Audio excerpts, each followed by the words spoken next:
So there's this dude by the name of Austin Kleon. He reestablished an idea that I've always been very passionate about.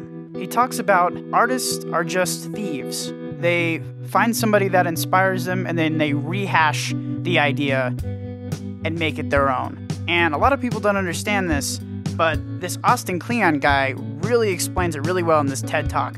He wrote this great book, and he basically explains the process and how he wrote the book in the first place. Really easy.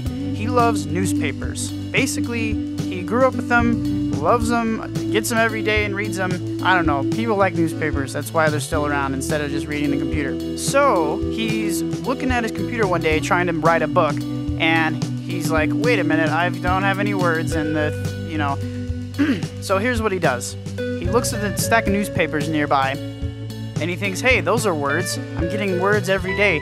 Why don't I take those words and just use them for me, and I'll take them. So that's what he did. So he picks up a newspaper, he uses the black Sharpie marker that he colors with or whatever. He circles words that he likes, and he does this through the whole newspaper, the whole page, and it's great. It's so fun.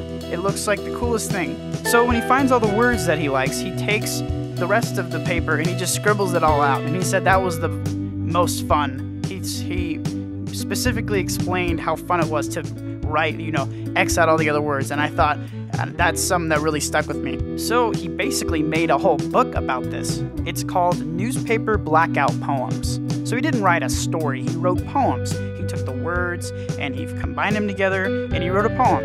And I've always been fond of poetry. I don't read it, but I've always been kind of fond of it. It's just like, I feel like I'm an artistic person. So any medium is very interesting to me. I've always been fascinated. So here's what I did. I did exactly what he did.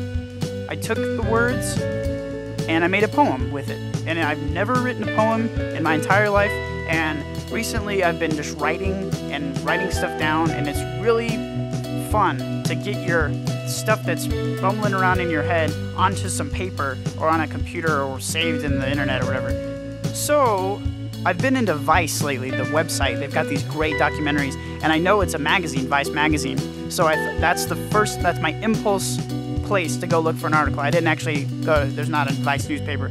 It's a Vice internet thing. So I click news, I find an article on Michael Moore and gun control and it honestly didn't really stick out to me. It was like the first thing that I could slightly compare with. I know about Michael Moore and I know about guns. So I picked this article, I copy it into Word, I go in the other room, I print it out, I come back, and I write, and I start doing it with the same color marker, the black Sharpie, and I start putting little boxes around words. I didn't really read the article with an opinion. I just read it for the words, and it was like the first time I've ever done that. Really interesting. It was a gun control topic, so there was there was violence and fear and words that are kind of dark.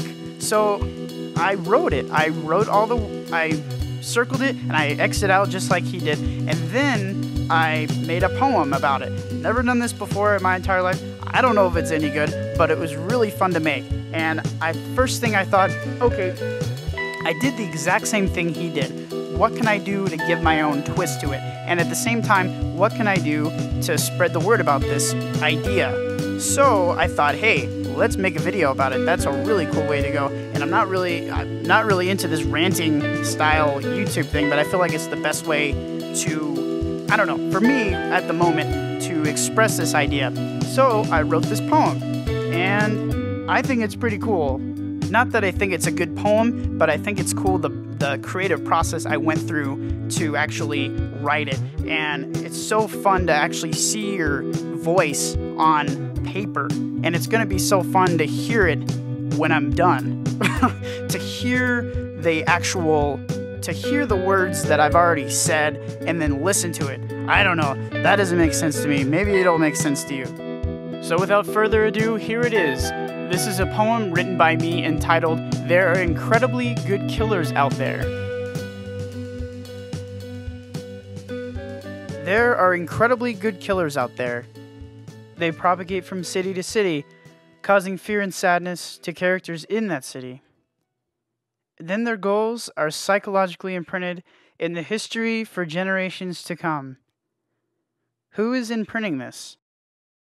Some think we are. We are the ears and mouths of the cities blaming everything for everything else. Some of us say the topic is oversimplified. Maybe they're right.